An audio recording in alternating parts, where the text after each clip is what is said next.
Ladies and gentlemen, boys and girls, shouters, doubters and convention flouters, welcome along to the Joe Spivey YouTube channel where we discuss books and little else, and welcome to some more coverage of Victober, folks, the estimable booktube event wherein the great, the good and the execrable are all encouraged to read works which were written, or indeed works which are written about the period 1837 to 1901, roughly, mid to late 19th century England. But I do believe that if indeed you would like to chronicle some of the works of the burger-addled idiots over in America, then I do believe, such as Henry James and the like, then I do believe that is sanctioned as well. So that's jolly good.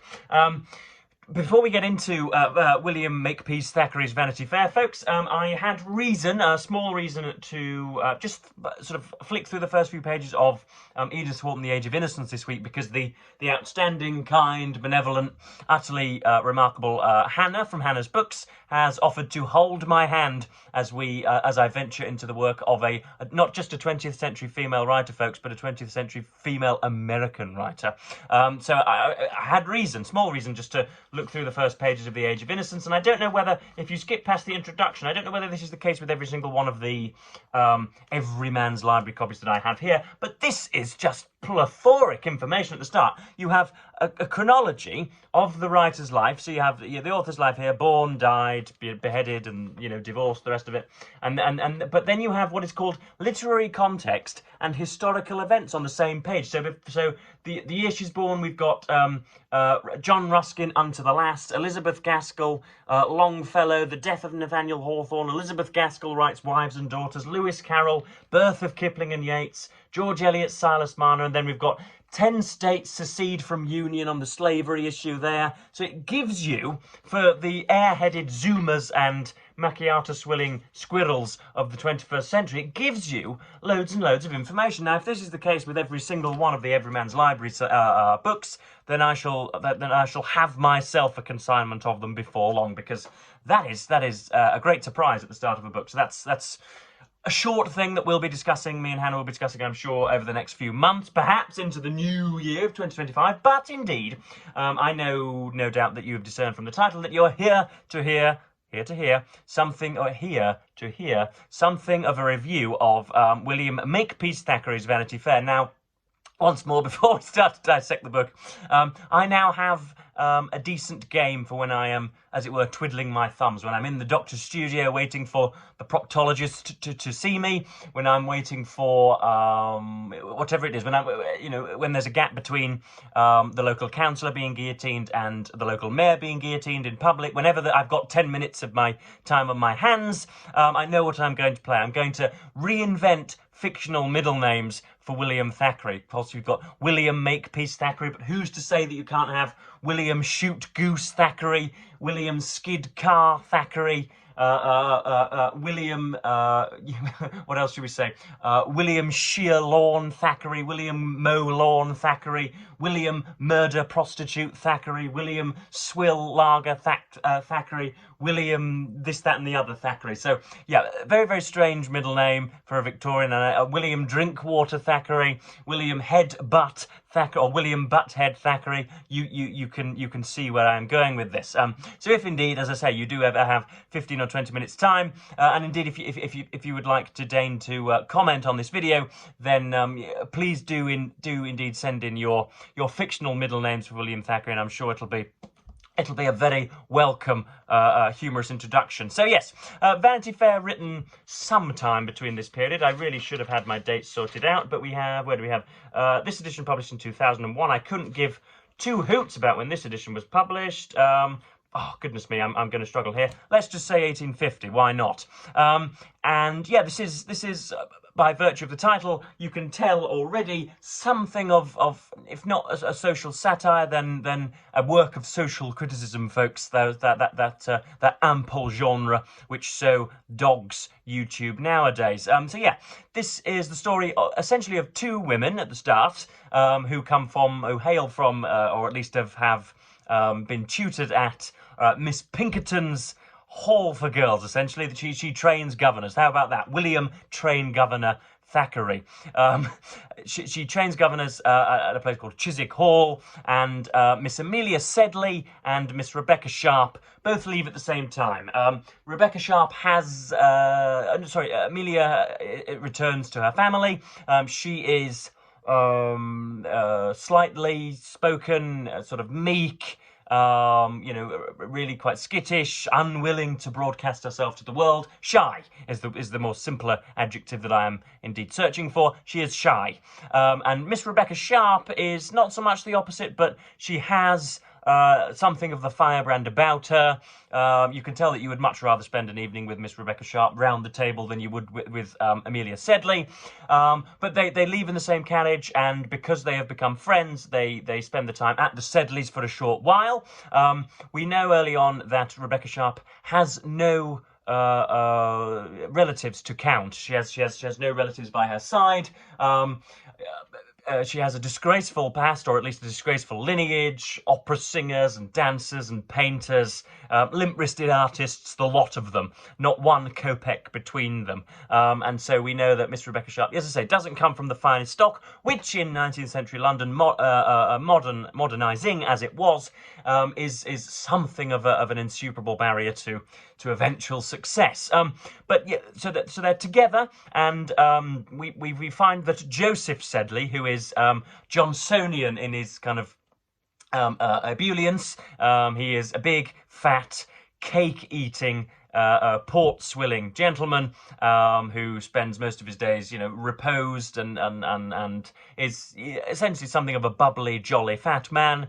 But believe it or not, Miss Rebecca Sharp starts to fall for him, but because he's not much of a decent interlocutor, he can't really focus on anything else other than a cream pie for a short while. That match fails. And then on the other side, you have Miss Amelia Sedley, who is being very obviously courted by a gentleman by the name of George Osborne, who is, I think, something of a lieutenant in the Cavaliers, don't you know? He is part of Dr. Watson's Northumberland Fusiliers, as it were. He's a soldier, and obviously you've got the glamour of the uniform, and you don't really need to know much more to note Mr. Osborne's appeal. It's strange because I can't really take the name George Osborne very seriously, folks, because he was the Chancellor of the Exchequer at the time of malicious Tory austerity in this country in 2010, when there was a big deficit from the financial crash of 2007 and 8. George Osborne, the Chancellor, and David Cameron decided to strip every working class individual of every public service to hand, and didn't tax the rich at all. But that's a digression for another day. That's a tetchy digression for another day. So I struggle every time I hear this. I read the name George Osborne. There is something of a modern connotation to it. But they're both getting on pretty admirably. And then we find that Miss Rebecca Sharp, who it is alluded to very many times in here by Thackeray, very much wants to get on in the world, and is probably, we sense, willing to ride roughshod over some conventions. As I said in my fine introduction, she is a convention flouter, you sense. Whereas Amelia Sedley, because she has been silvered with riches and plenitude and finery from the age of 2, potentially, we know that she's not too bothered and is rather more taciturn and willing to just nod her head and link arms with a fine striding gentleman. But Miss Rebecca Sharp gets a job with a gentleman called Sir Pitt Crawley. She is moved off as a governess to look after 2 individuals, 2 small young children of Sir Pitt Crawley. And Sir Pitt Crawley, if you've not read Vanity Fair, then you will be picturing the kind of the very reincarnation of blue blood. You'll be thinking, wow, goodness me, this is going to be sort of, Chris Hemsworth body with Jeff Bezos's stipend. But indeed, Sir Pitt Crawley is a stooping, balded, or otherwise known as bald, kind of ugly, very tetchy and very harmful individual who grows to love Miss Rebecca Sharp, and even, heaven forbid, proposes to her shortly. I should mention I'm about a third of the way through, and but Rebecca Sharp soon ingratiates herself in there, and the comedy initially comes from I think it's the sister-in-law or the stepsister of Sir Pitt Crawley, who goes by the name of Miss Crawley. She is herself old and ailing, but she has been very, very wise with her investments, and so people are waiting for her to cop it. Essentially, they know that she has promised sums to a disreputable member of the Crawley family, and Rebecca Sharp knows instinctively that that Miss Crawley is a person whose favour she might like to auspiciously court, and that would be beneficial for her financially in the future as somebody comes and takes the bin. So I'm going to pretend as if I wasn't just shouting about a work of canonical literature, and I shall take a sip of water and smoulder attractively into the distance. Just hold your peace a moment, folks. Here we are. Let us recommence. So I've got some sections that I want to read out. Of course, as I say, inbuilt into the title is one of a social criticism, and Thackeray throughout very much, what should we say, rages against the quick acquisition of credit and capital, and how one can be otherwise utterly destitute and short of a few shillings, and yet can still swan about with the best of them.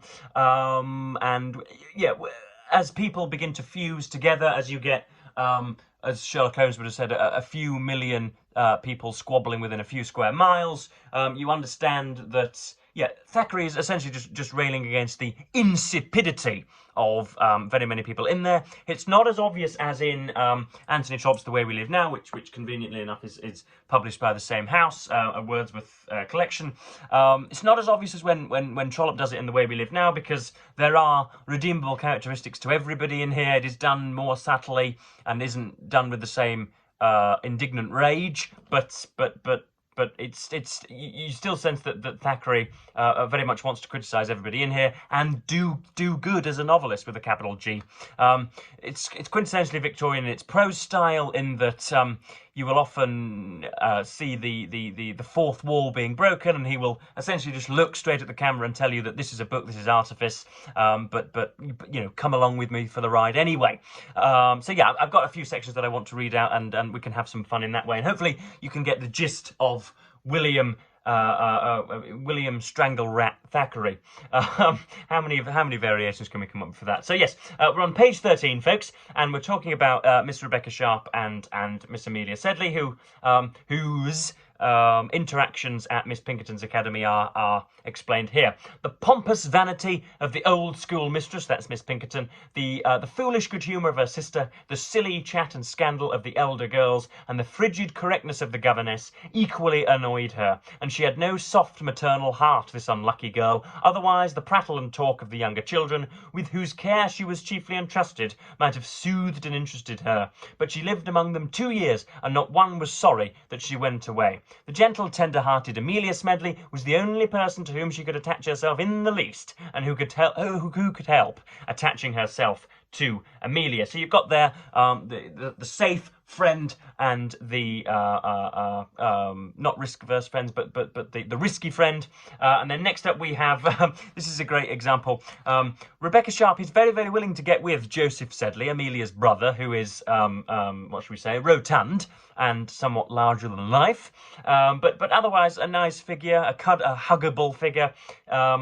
But he is on the verge of asking for her kind hand, and yet ends up just swigging a quart of port. And Thackeray describes the ensuing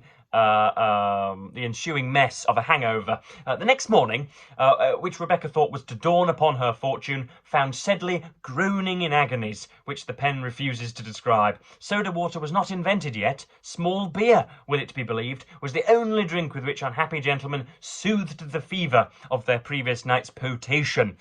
With this mild beverage before him, George Osborne, there he is again, found the ex-collector of Bogley Waller groaning on the sofa at his lodgings. Dobbin was already in the room, good-naturedly tending his patient of the night before, the two officers looking at the prostrate bacchanalian and askance at each other, exchanged the most frightful sympathetic grins. Even Sedley's valet, the most solemn and correct of gentlemen, with the muteness and gravity of an undertaker, could hardly keep his countenance in order as he looked at his unfortunate master. And who hasn't been in that position, folks? In repose after a little bit of the good life the night before, after revelling in the constant now, capital C, capital N, as I have before called it. Next up we have, again, he refers to it literally as, or at least nominally, as Vanity Fair. That is the area of materialism, of dogged materialism, and of meritless spoof, as I think Boris Johnson might have put it.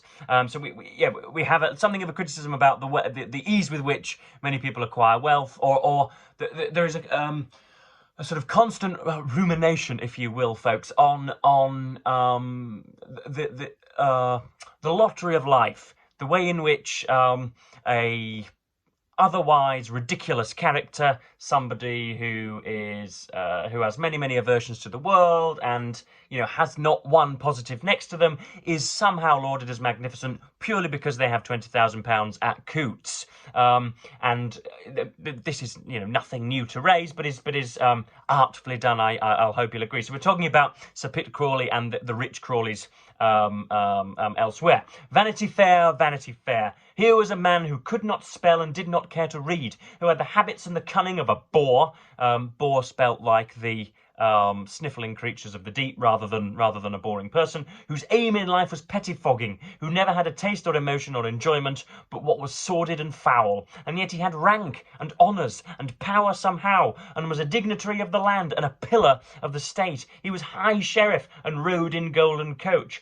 Great ministers and statesmen courted him, and in Vanity Fair he had a higher place than the most brilliant genius or spotless virtue. And you can see the molten outrage of Mr. William Whisk Egg Thackeray. It's endless, this, isn't it? Endless fun. Endless parlour fun. And then the next section that I want to read out isn't ever so much... this is concerned with...